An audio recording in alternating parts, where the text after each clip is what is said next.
The cold lights of the studio highlighted every detail of her face, now so different from the girl in the video that went around the country.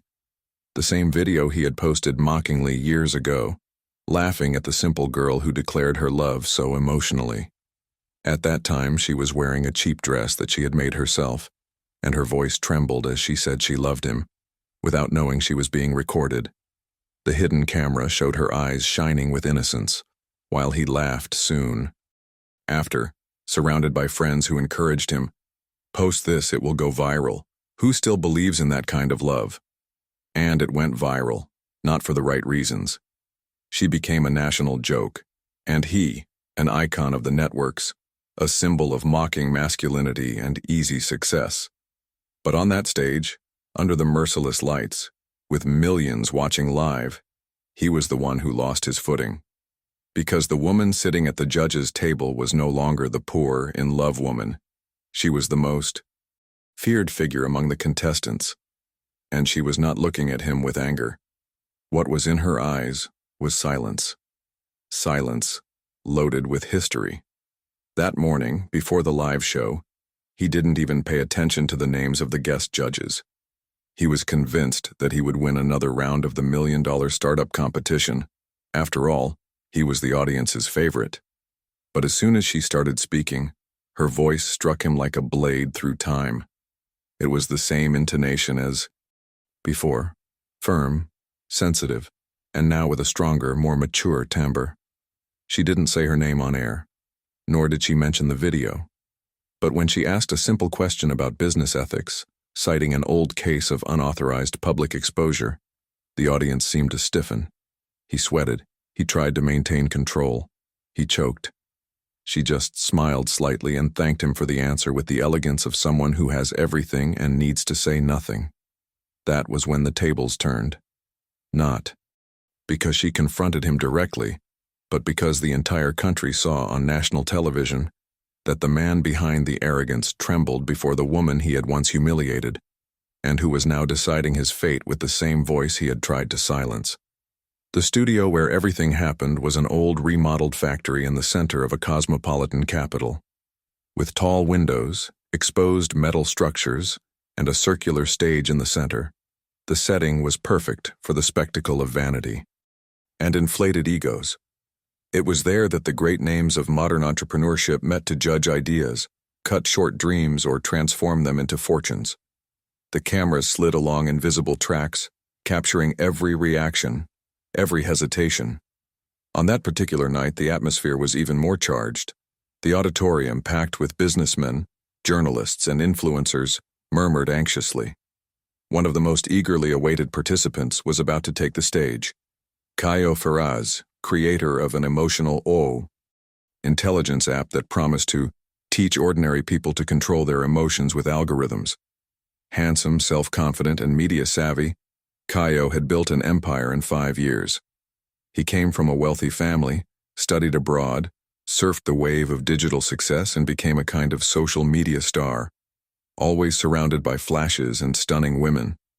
He was known not only for his ideas, but for the way he treated others, with irony disguised as charm, with intelligence that bordered on cruelty.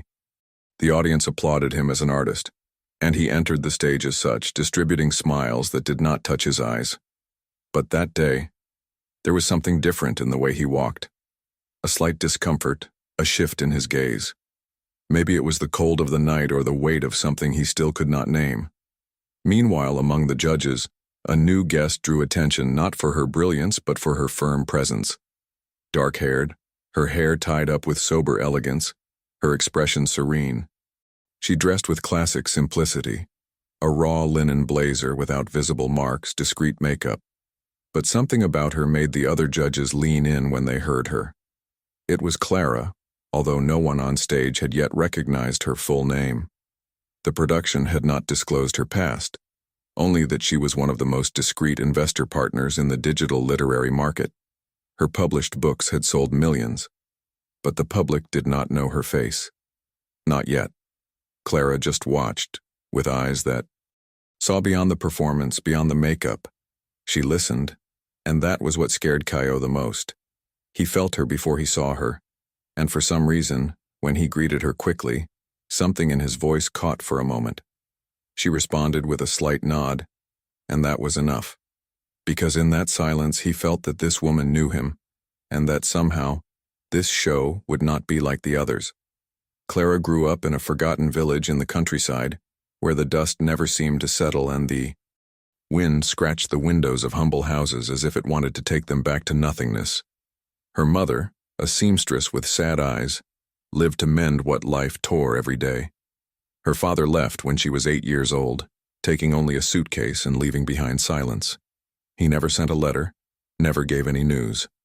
All that remained were the debts, the pitying looks of the neighbors, and the obligation to grow up early.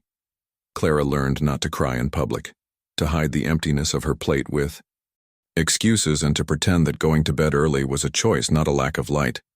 She was an introspective girl with an attentive gaze, who spoke little but observed everything. To school, she wore clothes sewn by her mother, always clean, always discreet, but easy targets for mockery. Her classmates laughed at her empty lunchbox, her sneakers stuck together with tape, her socks with holes. She pretended it didn't hurt, but it hurt, and it hurt a lot. Once, when he was 12, he tried to sell poems he wrote on loose sheets of paper. He would sit near the central square with a small handmade sign, "Words that embrace, one real." They laughed at her. They threw coins on the ground. They tore up some of the papers. Still, she kept going, because those words were her shelter, her secret world. And it was there, among the letters, that she rebuilt herself. Over time, Clara began working at a community library. She earned almost nothing, but she had access to books. She read everything: classics, biographies, forgotten novels, and she wrote. She wrote like someone breathing, like someone bleeding with beauty. It was what kept her alive. At 17, she secretly entered a literary contest promoted by an international foundation. She used the pseudonym C. Alves. She won. The prize was symbolic, but the recognition opened doors. She got a scholarship to a distant university. She left her mother with a heavy heart and left. With a borrowed bag, 200 reais in her pocket, and a red-covered notebook, Clara arrived in the big city with the world against her and a dream on her shoulders. In the first few months, she went hungry. She slept in dirty boarding houses, worked washing dishes at night, and studied during the day. It was during this time that she met Caio. He was one of the students invited to a lecture on entrepreneurship and innovation. Clara saw him as one sees a shooting star, from afar, with silent admiration.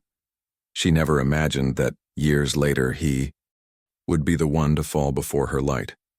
It was during a university event, one of those fairs that mix idealism and vanity, that it all happened. Clara was participating in a study group on narratives with social impact. Shy but passionate about words, she had been invited to present a short original text on the secondary stage. While she was preparing the final details backstage, Caio and his friends walked around the booths with their typical air of superiority, disguised as jovial charm. They weren't there to learn, but to have fun, especially at the expense of others. It was one of his friends laughing at seeing Clara rehearsing alone, who made the provocation. "I doubt you'll be able to make her fall in love with you in a week. And what's more, make her declare her love on stage, it'll be hilarious." The laughter flowed freely. And Caio, with that pride thirsting for easy applause, accepted the challenge as if accepting an early trophy. In the following days, Clara began to receive small amounts of attention that she had never experienced before. A coffee left on the table, an unexpected compliment, questions about her texts. She, who barely dared to look up, began to smile more. Her colleagues noticed.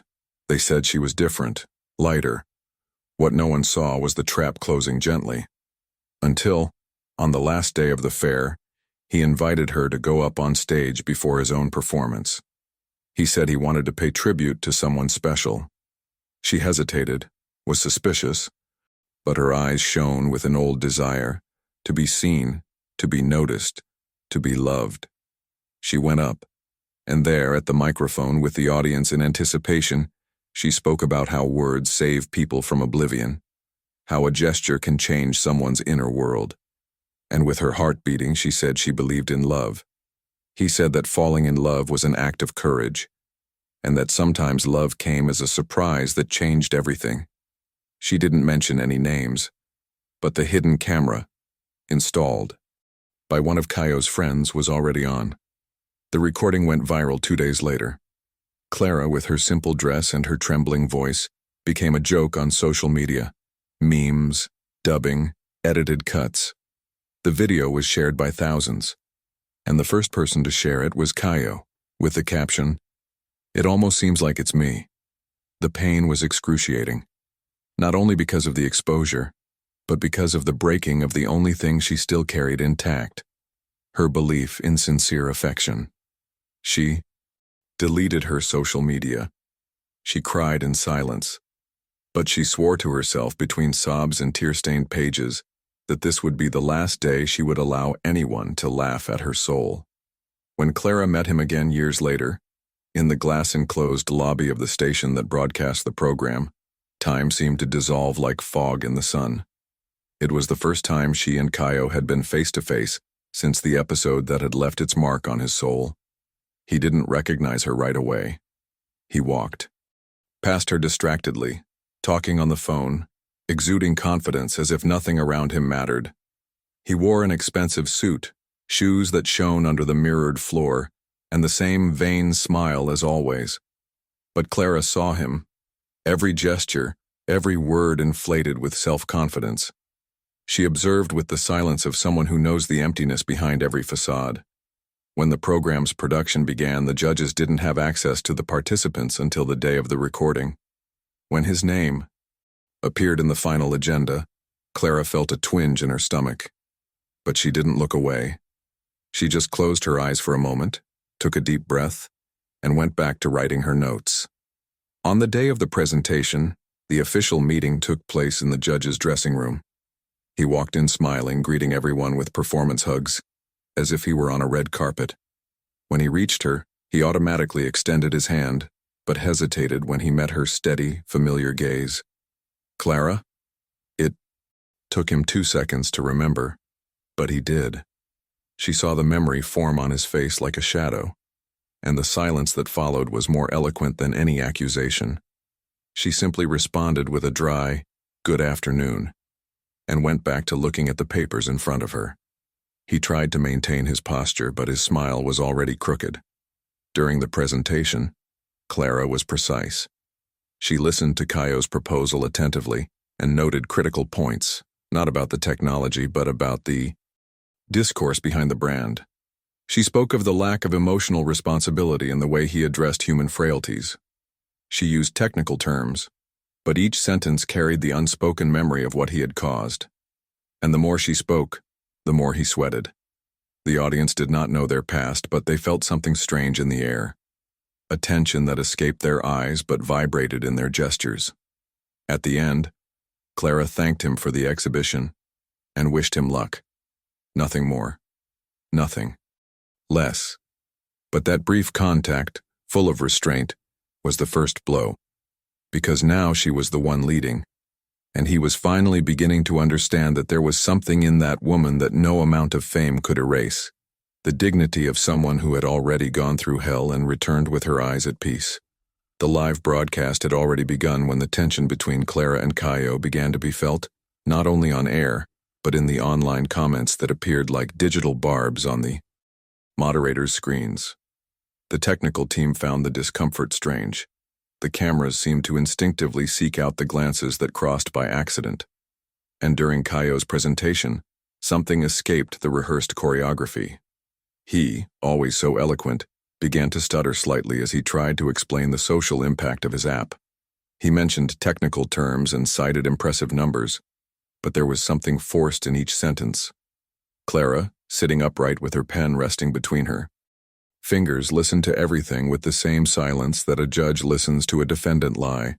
When it was her turn to comment, the audience was in suspense. The other judges made technical observations and praised the innovation, but Clara, with a slight gesture, asked to speak again. The camera framed her in close-up. And then with a calmness that cut through more than shouting, she asked, "How do you deal with the emotional impact that your actions can have on users?" I'm not referring to the algorithm, but to the human behind the screen. The question wasn't just a question, it was a mirror, and the audience noticed. Kaio hesitated. He said something about corporate responsibility, but his voice was no longer as firm. She continued, "Do you believe that someone can rebuild themselves after being publicly exposed to ridicule, even without explicit intention? Or do you think that other people's pain can be deleted like an old post?" Silence. The audience began to understand that there was something more there. The online commentators cheered. Some searched for her name. Others had already made the connection. One of the old videos, the video from the past, resurfaced from the shadows of the internet with new force. The story of the girl who was virally humiliated was now reopened before the eyes of the country, with the roles reversed.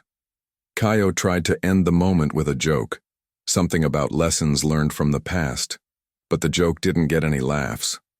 Clara simply nodded, returning his words as one would return a stone to an offender. And in that instant he knew he was exposed, not by words, but by the absence of them, not by the scandal, but by the truth that imposed itself in silence.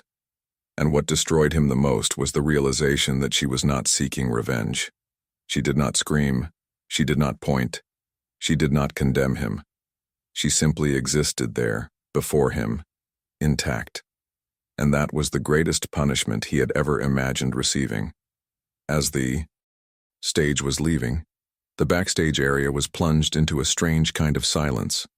Not the natural silence of a pause between blocks, but a silence filled with glances exchanged, with doubts hanging in the air. The production team was moving around trying to keep up with the schedule, but the whispers had started.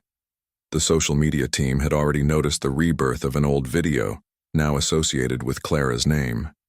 And inside one of the side corridors, Kaio was leaning against a cold wall trying to catch his breath. His cell phone vibrated nonstop, notifications exploding like untimely fireworks. An aide approached and said something about keeping the comments in check, but he couldn't hear properly. Everything seemed muffled, as if he were underwater. That was when Clara appeared. She didn't look for him. She just calmly walked past him, holding a leather folder with notes. But he couldn't contain himself. "Clara, wait." She stopped. She turned around slowly. Her eyes held neither anger nor contempt. They held only clarity. "Did you know from the beginning?" he asked, his voice lower than usual. Clara took a deep breath unhurriedly.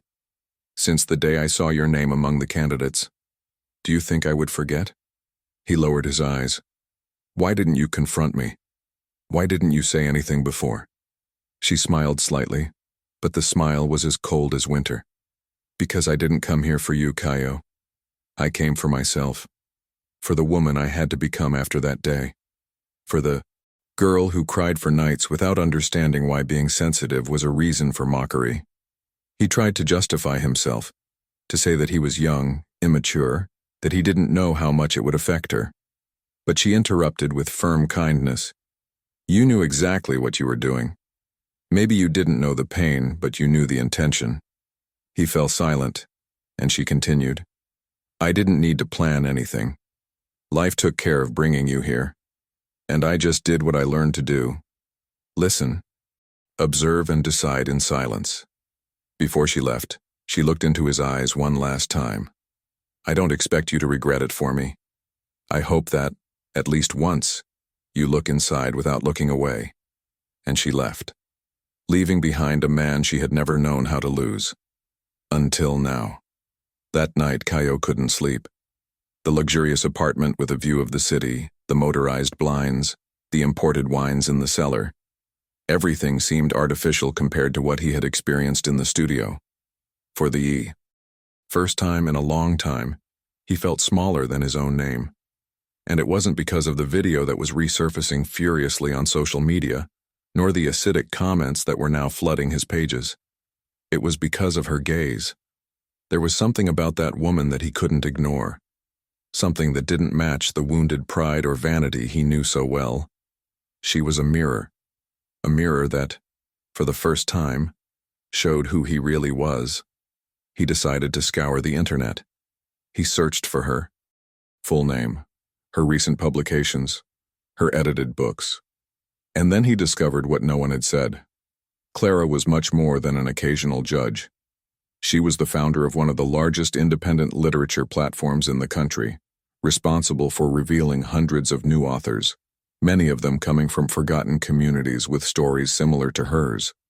But what shook him the most was discovering that, under the pseudonym C. Alves, Clara had published a book that he had read years ago, without knowing who the author was. A book of short stories that had moved him. He had even quoted excerpts from it in a lecture, certain that the author must have lived each word with blood. And now he knew. It was her, Clara, the girl he had ridiculed, who had declared herself before an audience without knowing that she was the target of a cruel bet. That same girl, years later, had touched his soul through words. And he, arrogant as always, had applauded without knowing the origin of the pain that touched him. It was as if fate had orchestrated everything with surgical precision. The old video, the book, the reunion. And now, faced with it all, he saw himself naked. Not in the literal sense, but exposed in his essence. Someone who confused power with importance, fame with value, conquest with superiority.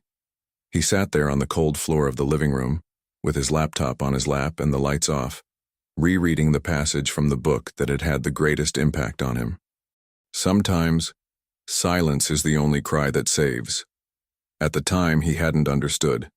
Now each word sounded like a confession, and at that moment, without anyone seeing, Caio cried. He cried not because he had been unmasked, but because he had finally realized what he had lost. The day after the broadcast, Clara didn't show up for the second round of the show. He sent a letter to the production team saying that, for personal reasons, he would be stepping away from the recordings and would no longer be a member of the jury. No details, no explanation, just a brief, polite, absolutely elegant farewell. The news spread backstage like a cold breath. Some speculated that it was because of the sudden exposure of the old video.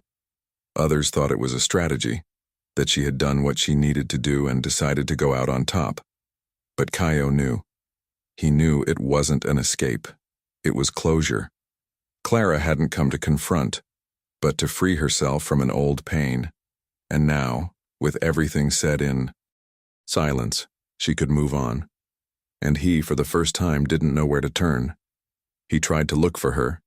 He contacted the production team. Then, he sent a message through his professional networks. Nothing. Clara had disappeared from the digital surface like someone closing a book they don't want to read again, and that destabilized him in a new way. The following days were strangely empty. Caio, accustomed to having his schedule hectic and his ego fed with each post, felt a different silence. The comments were no longer of admiration, but of judgment. Brands began to review contracts. Some partners asked for temporary leave. But what was eating him up the most was not her public downfall, but rather her absence. The lack of her steady eyes, her voice that pierced him without having to raise her voice. He began to reread her book, now with a different lens. Each story seemed like a piece of what she had experienced, and that he, to some extent, had helped to sculpt. He began to realize that her presence had left something irreversible in his perception. A kind of void that he could not fill with conquests. He began to go to small cafes where she might be, independent bookstores, discreet events. He never found her, and the more he searched, the more he lost himself. It was no longer about finding her again, but about understanding why Clara's presence moved him so much, because her absence hurt more than all the criticism that now surrounded him. For the first time, Caio felt longing for something that he himself had destroyed before understanding its value. And this longing was his new prison. Caio's downfall was not immediate, but it followed the relentless rhythm of things that were already cracking inside. First, the cuts came. Brands that had previously fought over his image began to silently terminate contracts, claiming alignment of values. Then, digital platforms began to demonetize old content associated with him. Some videos disappeared from the air. Others reappeared edited by critics, with captions that exposed his most controversial phrases over the years. The video of Clara's humiliation, which had previously been just one forgotten episode among thousands, became a symbol of everything the public now despised: machismo disguised as a joke, vanity without empathy, power used to ridicule the fragile. Interviews that had previously been spaces for his brilliance became interrogations. The presenters smiled with their lips, but asked sharp questions. Do you regret exposing someone publicly for fun? Or, do you believe that success forgives the cruelty of the past? He tried to maintain his poise. He said he was a different man, who had matured. But the words didn't stick anymore. The tone sounded rehearsed. The audience no longer wanted to see Caio smiling. They wanted to see the man behind the veneer.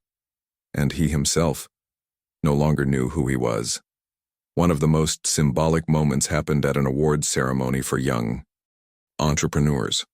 He had been nominated months earlier when he was still the media's darling. On the day of the event, when he was announced, he went up on stage to an uncomfortable silence. He took the microphone and started to thank everyone, but was interrupted by a voice in the audience. Do you remember Clara? The audience held their breath. He tried to continue, but another voice added, You're the guy from the video, right? Muffled giggles, murmurs, and then applause. Not for him, but for her absence. It was as if her name had grown even though she wasn't there. As if her story echoed louder than all the trophies on the shelves. Caio finished his speech in a hurry. He left through the back. On the street, a group of young people held signs with quotes from her book. Silence is also resistance. No one is too small to be great. And he walked past them in the same suit as always, but without the armor that supported it. For the first time, he felt the weight of the judgment that comes not from the courts but from the mirror, from those who no longer applaud, and from the memory that refuses to forget. The change in Caio did not happen spectacularly. It was not like in the movies where the villain redeems himself with a grand gesture and everything is resolved. It was slow, silent, painful. It started with small things. He started waking up earlier, not because of productivity, but because sleep was no longer a refuge. The mornings were gray even when the sun was shining. He stopped attending events, turned down invitations for interviews, and deleted more than half of the videos on his channel. For the first time, he looked at his own content from an outside perspective, and what he saw embarrassed him. He started writing down his thoughts in simple notebooks without cameras, without likes. He did not write to impress. He wrote to understand. He reread Clara's book several times, underlining passages with trembling hands. He watched old lectures and saw in them a man who was no longer himself. He visited his old university, walked alone through the hallways, stopped in front of the stage where it all began. He sat in the same chair at the back, where she used to be. And there, he cried again. But this time in silence, as she used to do. He looked for ways to make amends. But there was no way to erase the past. So he decided to change the present. He met with his now reduced team and announced that the company's new focus would be to develop projects aimed at the mental health of victims of digital violence. He donated part of the profits to the Independent Literature Foundation where Clara had started. But all of this without fanfare, without any press releases. It was no longer about image. It was about atonement. He began visiting public schools as a volunteer. He didn't carry cameras. He didn't give lectures. He just listened to the young people. Listening, he learned, was harder than talking. And it was by listening that he began to understand what he had destroyed with his laughter. Months passed. The press forgot about him. The spotlight went to other scandals. He was finally alone. But for the first time, he was whole. The vanity that sustained him no longer served him. What he wanted now was to rediscover what he had left behind, the ability to feel without fear, to admire without possessing, to love without destroying, and even without knowing if Clara would ever return. He knew that the real change was to continue even without an audience, even if no one applauded, because now he didn't do it to be seen. He did it because, finally, he could see. It was on a normal autumn afternoon that the reunion took place. There was no background music, no slow motion, no crowd around. Kaio was walking through the aisles of a small book fair in the countryside, an event that brought together independent authors and anonymous readers in a converted warehouse with wooden tables and lights hanging from wires. He had already frequented these places in silence, without a badge, without a name stamped on it, just to observe, learn, and empty himself. He stopped in front of a discreet stand, where a small pile of books without flashy covers stood out for their simplicity. The title was subtle, The Things That Time Does Not Erase. He leafed through a few pages, feeling that those words knew him. That was when he heard the voice, a voice that did not echo, but touched deep inside. This book was born of silences. He turned around slowly, as if afraid of finding what he had secretly desired. And there she was, Clara, more serene, lighter. She was wearing a light dress, an opaque stone necklace, and the same look he had never been able to forget. There was no hurt in his expression. There was firmness, and something close to peace. He took a while to speak. Words escaped him. He wanted to ask for forgiveness, but he felt that would be too little. He wanted to say that he had changed, but he knew she was not there to hear excuses. "You wrote everything I never managed to say," he murmured, holding the book. Clara nodded with a brief smile. "You read it. That's a start." They walked together through the space without touching on the past in detail, but allowing the other's presence to say more than the facts. They talked about books, about time, about how certain pains mature in silence. He told her about the projects he was trying to build. She listened, with genuine attention. And it was there, among wooden shelves with the smell of new paper and coffee in the background, that Kaio realized that perhaps this was the true beginning again. Not that of a romance. He didn't dare hope for that, but of a rare kind of reconciliation. Not with her, but with humanity itself. When they said goodbye, he didn't ask for anything.